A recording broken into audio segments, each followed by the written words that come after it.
Do you regret that you never got to interview our Prime Minister Narendra Modi? Oh, that's another easy one to answer. Yes, I do regret it. I'm not giving up on interviewing people, Karan, so maybe one day it can happen. But I do regret that Mr. Modi never felt inclined to come on Hard Talk. I've just talked about, powerful leaders who did do the show. Others chose not to, and Mr. Modi is one of them. I don't end up feeling sorry for my guest if indeed they become exposed, for contradictions, failings, for essentially, not living up to the standards that others would have expected. They may be deflated. They may look as though their, defenses are crumbling, but I'm not going to feel sorry for them. They're the ones who have wielded the power. They're the ones who sought and exercised this power, and they need to be held to account. I still love the BBC. I was always extraordinarily proud, wherever I was in the world, to say, hi, I'm Stephen Sackur from the BBC. That meant an awful lot to me, and I still think, despite this conversation and the criticisms that I've voiced of current BBC management, I still think the BBC is an extraordinarily important and positive force in the global media environment today.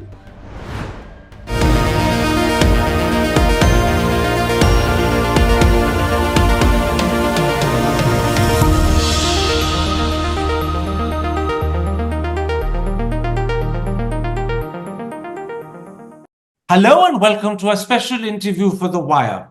In a decision that has stunned the world and depressed its fans, the BBC has decided to axe its well-known and highly regarded interview program, HARDtalk.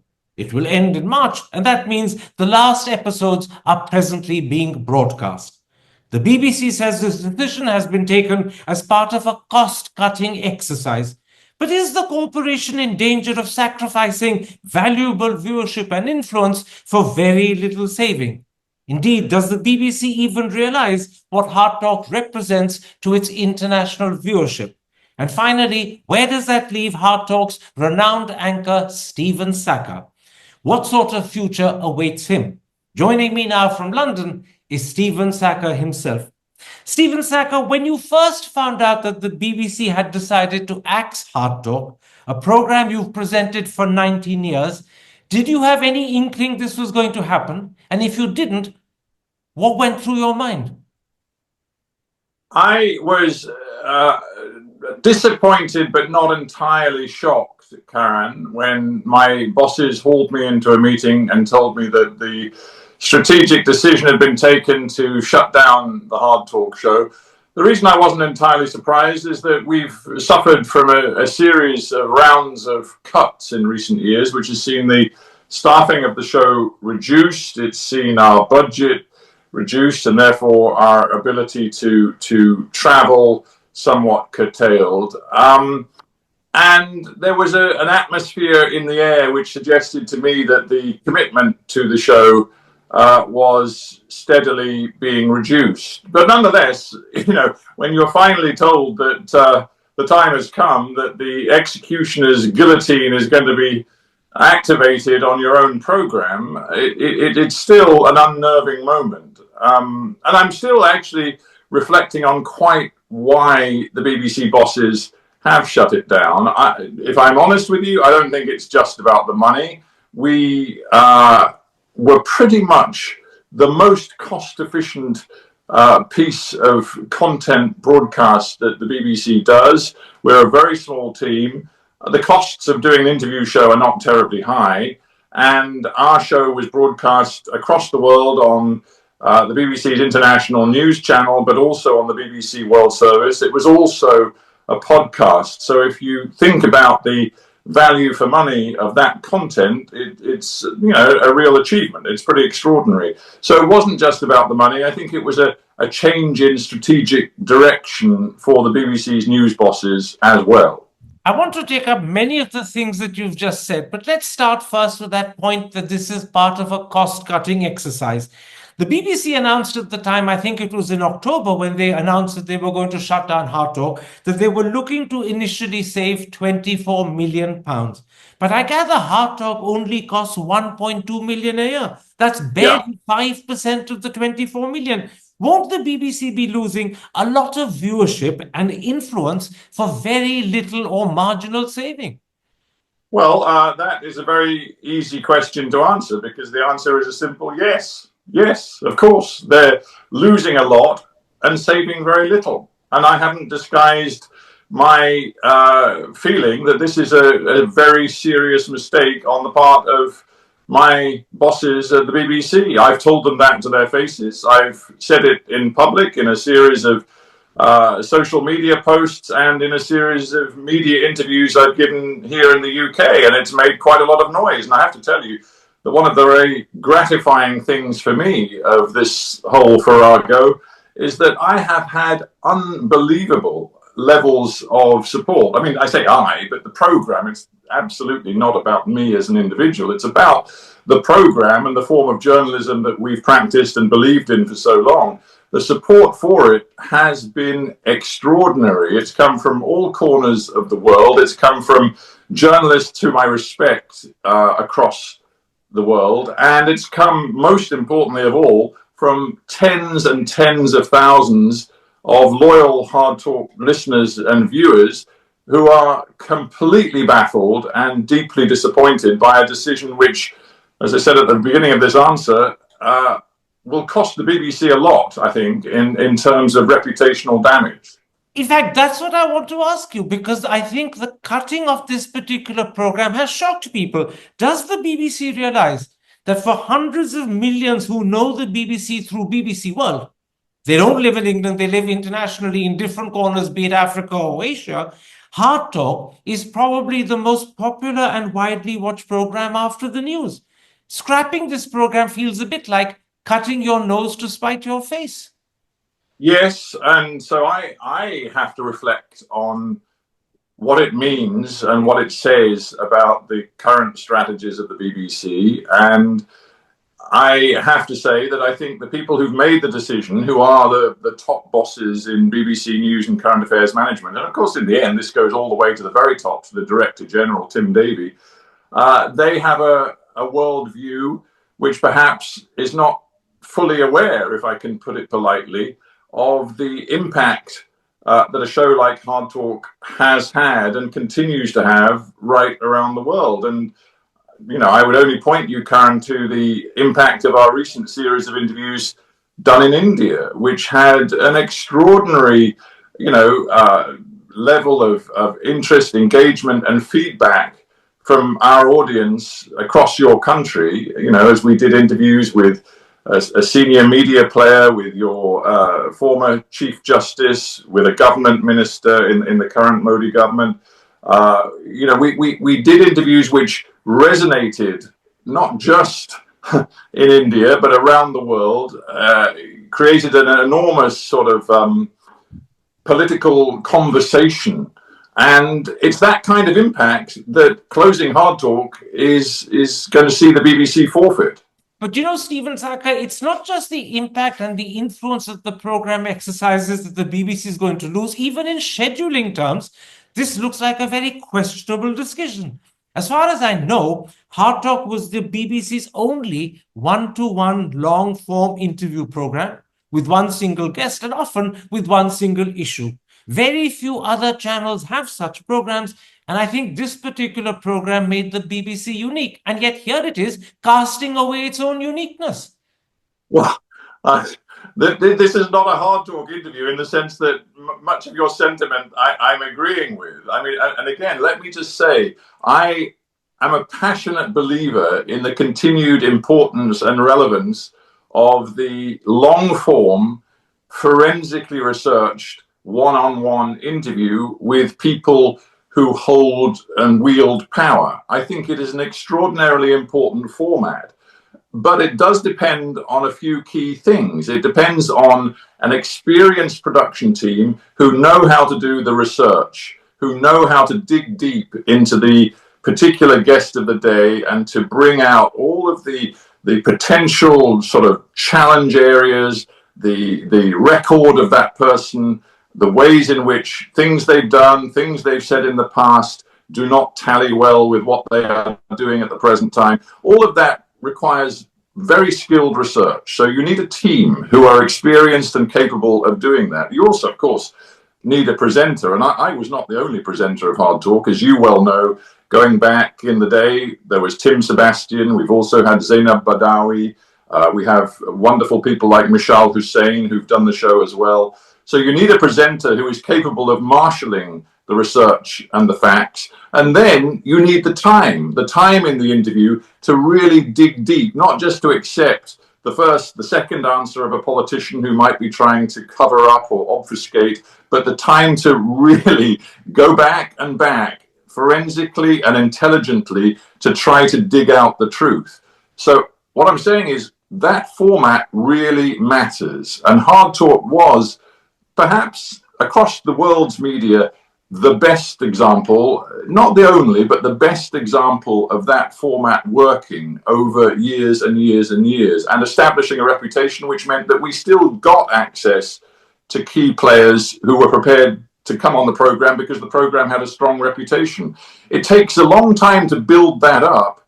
Unfortunately, you can destroy it overnight with a management decision. And I'm afraid that is what the BBC has chosen to do. Let me just pause there and point out to the viewership the incredible anomaly facing us.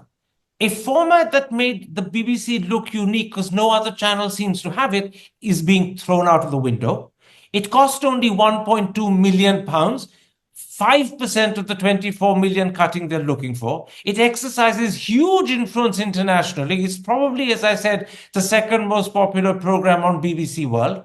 And all of that is being cast out of the window.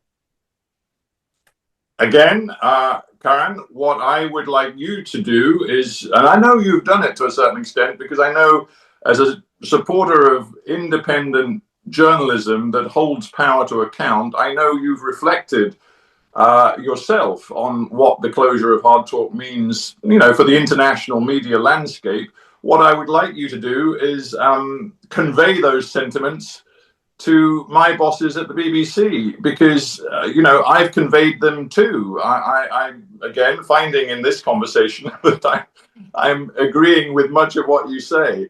The issue here is that there is a perspective at the top of the BBC which believes that what really matters is not the autonomy, the character, the personality of a show like Hard Talk, but what really matters is a commitment to live and breaking news coverage across, a 24/7 live TV channel, but also permanent sort of online engagement with a BBC News live stream.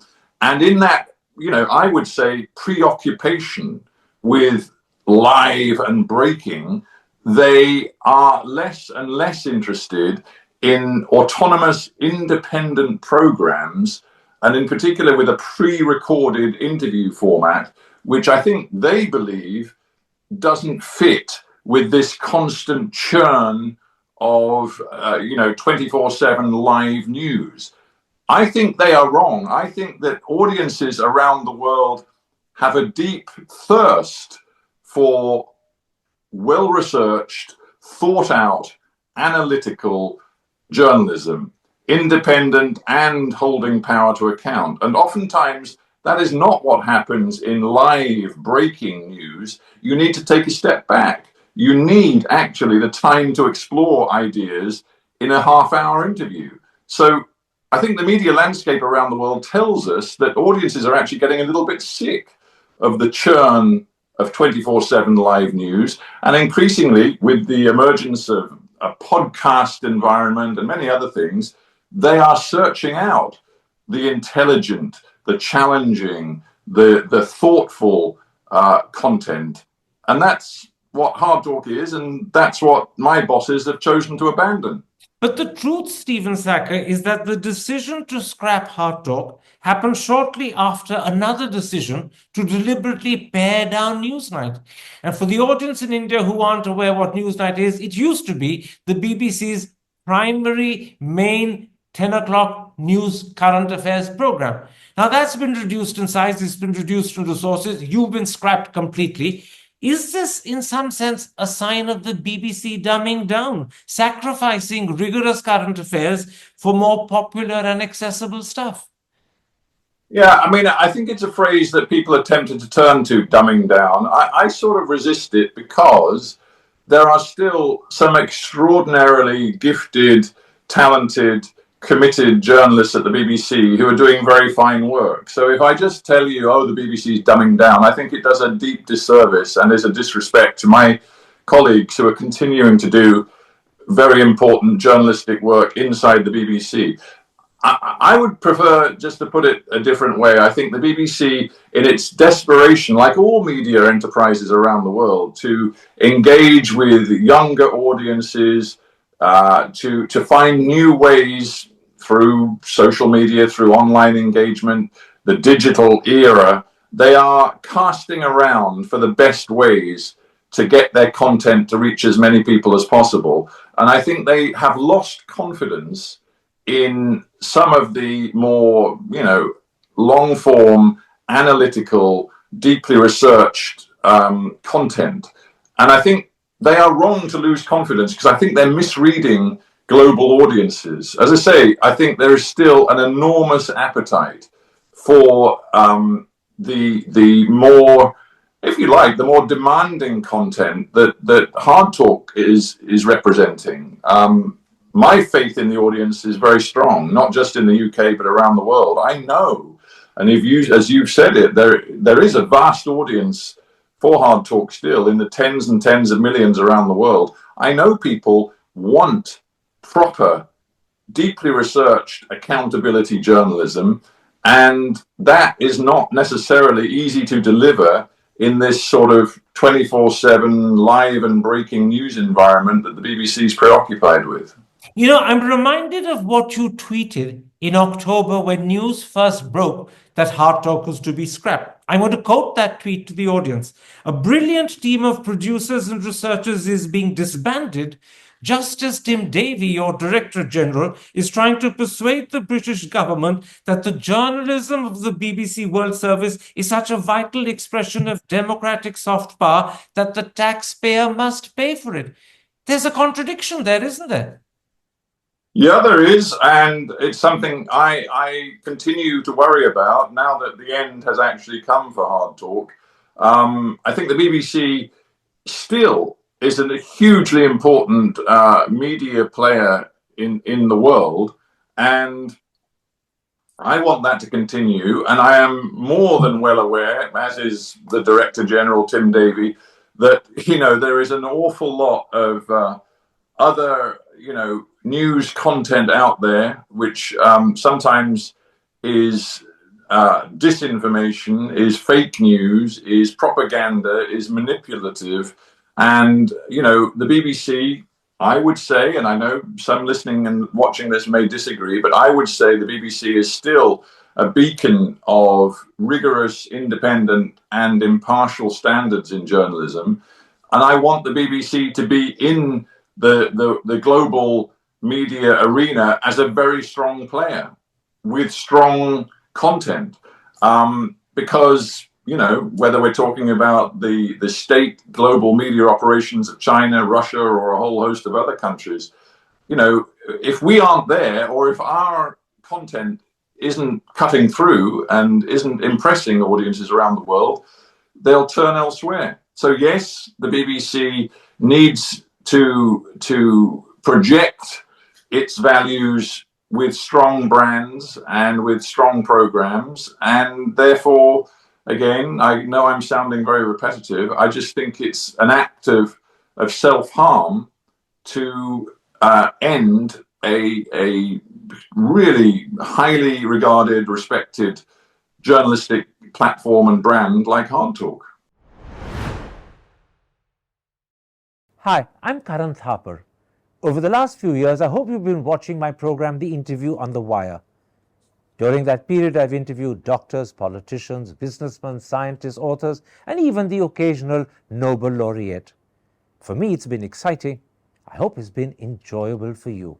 But these, as you know, are tough times, and if this program is going to remain bold, independent, and sometimes even defiant, then I think we need your support. At the end of the day, it's a truism, but editorial independence is best defended by the viewers.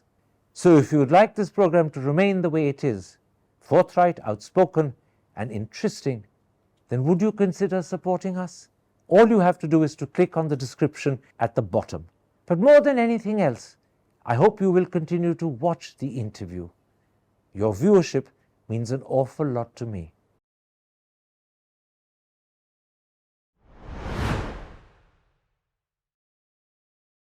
Let's at this moment, Stephen Sackur, talk about you. And when I say you, I mean your style as an interviewer, because for millions of people, tens, maybe hundreds of millions, you were HARDtalk for 19 years. There is a view, tell me if it's correct or false, that your intention when you're interviewing is not to get people to open up so much as it is to present to them what the Guardian called the case for the prosecution and watch them defend themselves, perhaps even to squirm. To what extent would you agree that that was your intention? It's difficult to give you a catch-all answer which covers all the different interviews that I've done, many thousands over the years. I do honestly take each interviewee and each program on its own merits. I don't have one formula that fits all. In the case of interviewing extremely powerful people, presidents, prime ministers, senior ministers, then of course I'm going to be rigorously challenging their record, and I'm going to be holding them to account, as I believe the people over whom they exercise power would want me to do. And I always think to myself, what would the people who are directly, experiencing the reality of living with this person's power, what would they want me to ask? So it's not necessarily that I'm feeling I'm a barrister in a courtroom or the sort of lead prosecution lawyer. It's simply that I'm, in a way, I have the great privilege of being a sort of representative of the people. And I know that might sound a little grandiose, but it genuinely, as a journalist, allowed into the corridors of power to challenge the powerful, I have to be very mindful of what the people experiencing that power would want to ask were they given the chance. So that's how I sort of approach interviews with the powerful and those in office. But Karan, we do a whole bunch of other interviews on HARDtalk. Some of which are much more. The hard in the HARDtalk becomes much more about incredibly difficult personal decisions that have had to be taken, difficult circumstances that have been lived through, moral dilemmas that many people have faced. And then, honestly, my job isn't just to be prosecutorial. My job is to give people the space to be honest about the dilemmas and the difficulties that they've had to wrestle with. I just give you one example of many, many, many. One example of a very memorable interview I did was with the man who used to run the execution system in the southern US state of Georgia. He was the head of what they call corrections in Georgia. So his was the final decision on whether a prisoner on death row would finally go to what in his day was the electric chair. He would press the green light, if you like, for the electric chair to be activated. And he, after many executions, could no longer live with his own conscience, supervising a system that he came to be repelled by. And he came over to London to give me an interview in which he described this sort of moral rebellion within his own soul at what he was doing. And it was one of the most extraordinary interviews I've ever done. It was truly moving. It dug deep into the man's soul. And it wasn't my job to be prosecutorial with this man. It was my job to draw out the depth of the moral dilemma that he found himself in. So hard talk can work in many different ways. Absolutely. And I readily accept that that word hard in different interviews has different meanings. And it, as you said, the interview is a variety of different interviews, all coming under that rubric, hard talk. But for the audience, the ones that tend to stick in their mind is when they say, Stephen Sackur turned the screws on. He was grilling, he was giving someone a tough time. Mm-hmm. When you do that successfully as an anchor, when you've, in a sense, demolished someone's defenses and you can visibly see and sense that they're shaken, how did you feel? Was there ever a moment when a tinge of regret went through your heart and mind because you'd actually deflated someone's self-esteem, and that too in public? Not honestly, not really, not in these cases where you're talking about the people in power. Some of them elected, some not necessarily elected at all.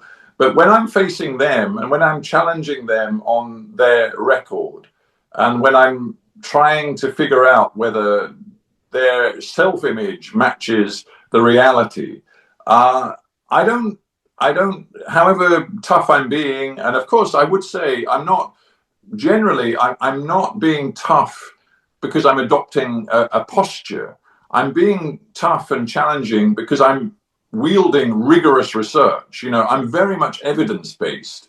And I would say, and I hope you get this, Karan, that hard talk is not part of this sort of current media obsession with shouty, opinionated conversation. You know, I'm not there to air my opinions, and I'm simply there to try to get closer to the truth of what said guest has said and done, and what the reality of their, you know, use of power has been.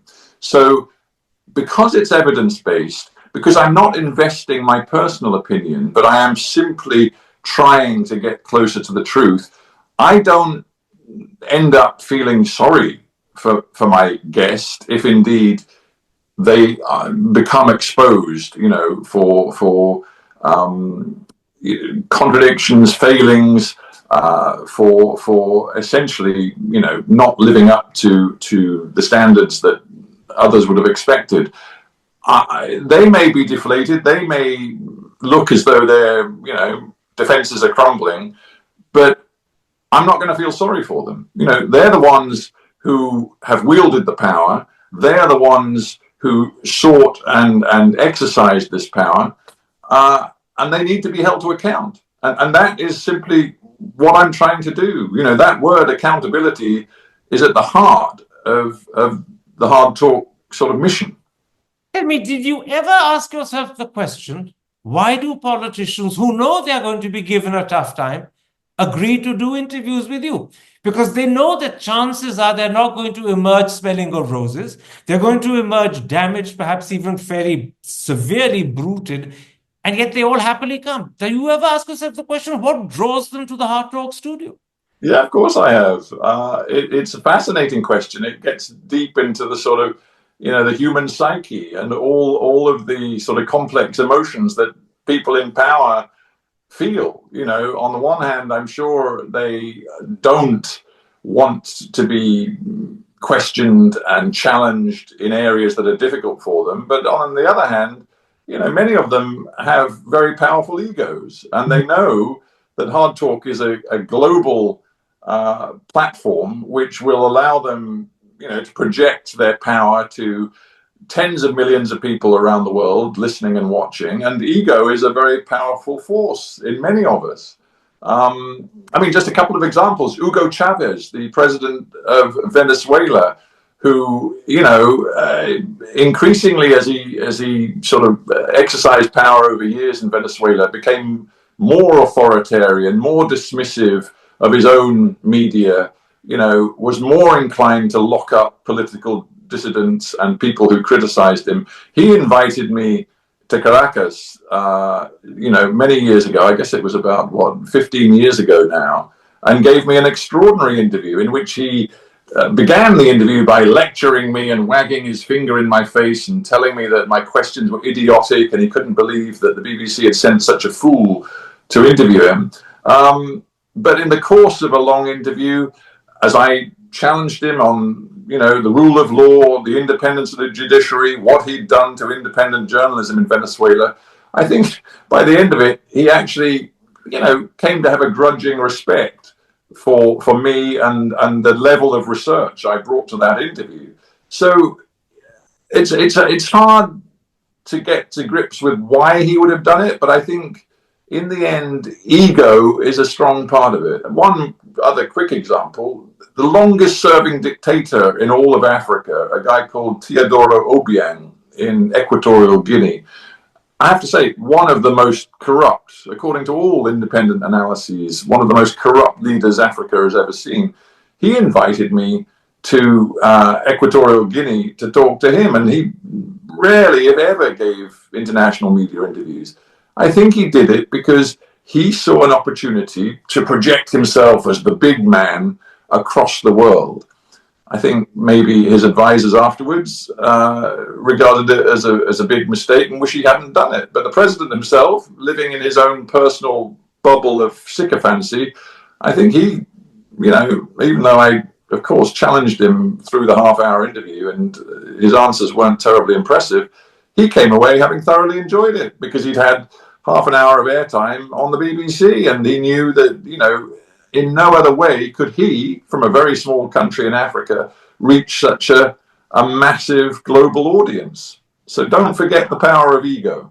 Now, just a few weeks ago, Stephen Sackur, you were all over the screen in India doing a series of interviews with Indian leaders and Indian journalists. You did one with the former Chief Justice, Justice Chandrachud. You did one with Petroleum Minister Hardeep Puri. Do you regret that you never got to interview our Prime Minister Narendra Modi? Oh, it's another easy one to answer. Yes, I do regret it. I'm not giving up on interviewing people, Karan, so maybe one day it can happen. But I do regret that Mr. Modi never felt inclined to come on Hard Talk. I've just talked about, powerful leaders who did do the show.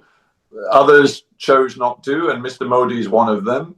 I know that Mr. Modi, doesn't give many interviews to the international media, and I suspect that Hard Talk would never be top of his list.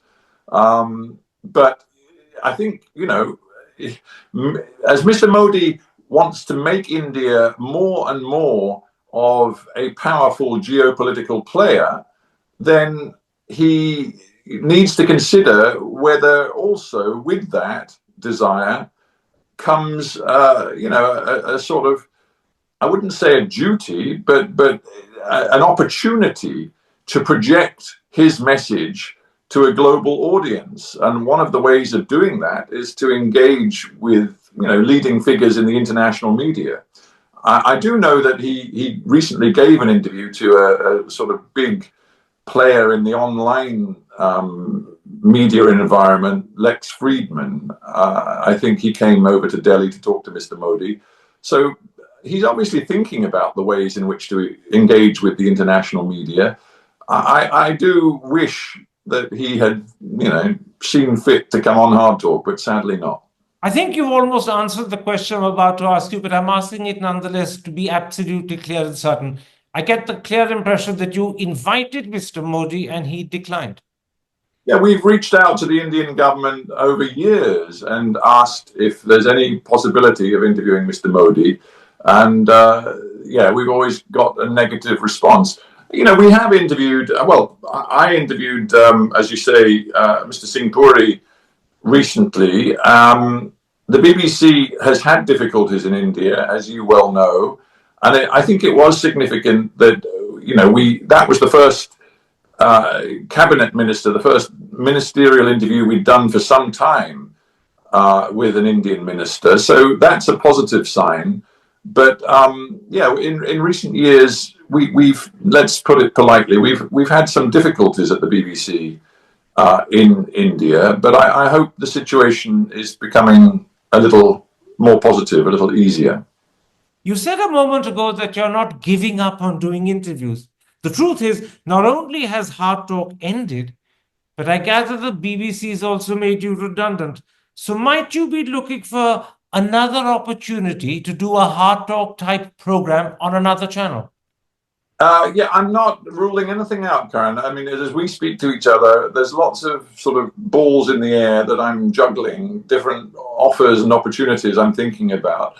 One thing I would say is that I know, because I've signed a contract, I'm committed to writing a book, which is going to reflect on the importance of things we've discussed in this conversation, the importance of defending independent truth-telling journalism in a global environment which is becoming increasingly challenging, I think, for journalists, not just because there are authoritarian powers who dislike, and that's putting it mildly, independent journalism, but there are other factors, the rise of monopolistic technology powers which aren't necessarily inclined to propagate and support independent journalism in ways that I would wish for.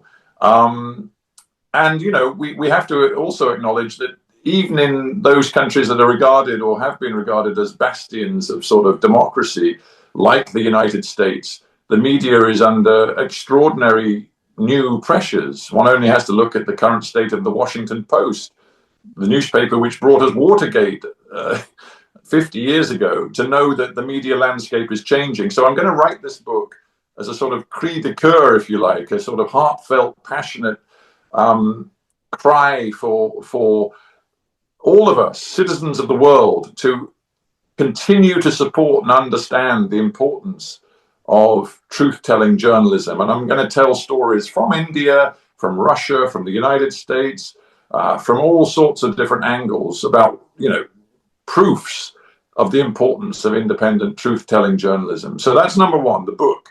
But I'm also going to do a little bit of broadcasting here in the UK still, not for the BBC, but for others. And I'm also exploring options to enter the podcasting market, which, you know, is increasingly a very saturated market. But I still think there is a niche unexplored for the kind of rigorously researched, challenging interviews with people in power that I've, you know, become known for over the last 2 decades. So I'm not ruling out continuing to do the interviews, and I'm certainly not ruling out coming back to India to do some more. In which case, let me end by asking, if we're going to have the pleasure of seeing more interviews by Stephen Sackur, but obviously not on the BBC, is there anyone that you really wanted to interview but never got the chance to do, who now you hope would agree? Well, that last clause is rather important, because some of the people that I really want to interview have proven to be very difficult. And of course, Mr. Modi would be one of them.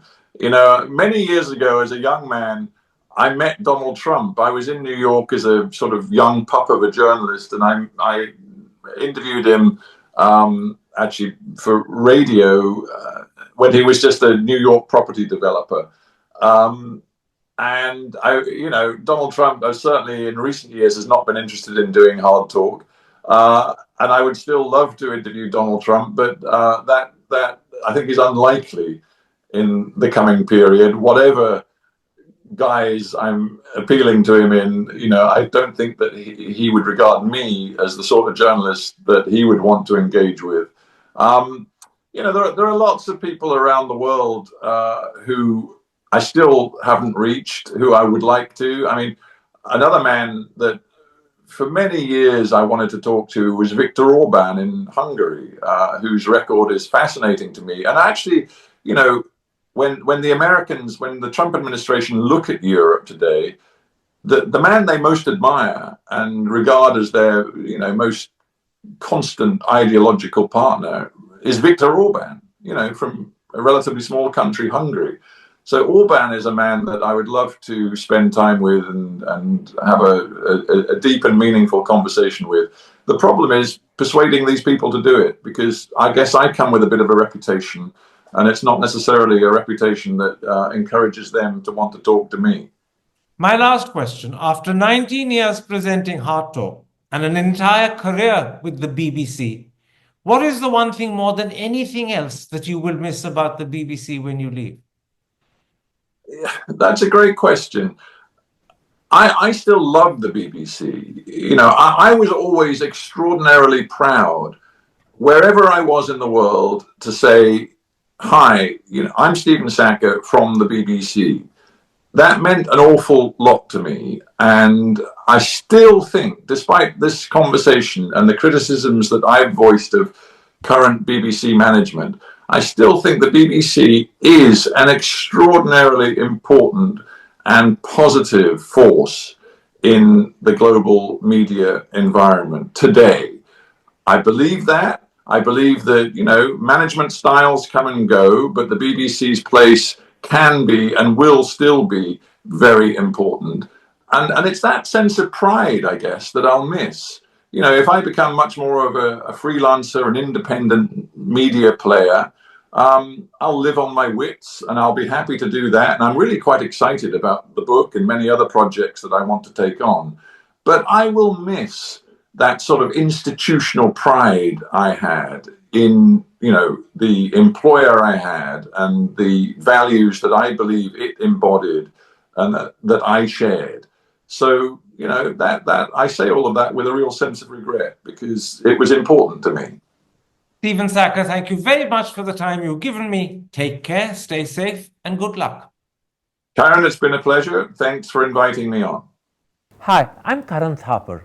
Over the last few years, I hope you've been watching my program, The Interview on the Wire. During that period, I've interviewed doctors, politicians, businessmen, scientists, authors, and even the occasional Nobel laureate. For me, it's been exciting. I hope it's been enjoyable for you. But these, as you know, are tough times, and if this program is going to remain bold, independent, and sometimes even defiant, then I think we need your support. At the end of the day, it's a truism, but editorial independence is best defended by the viewers. So if you would like this program to remain the way it is, forthright, outspoken, and interesting, then would you consider supporting us? All you have to do is to click on the description at the bottom. But more than anything else, I hope you will continue to watch The Interview. Your viewership means an awful lot to me.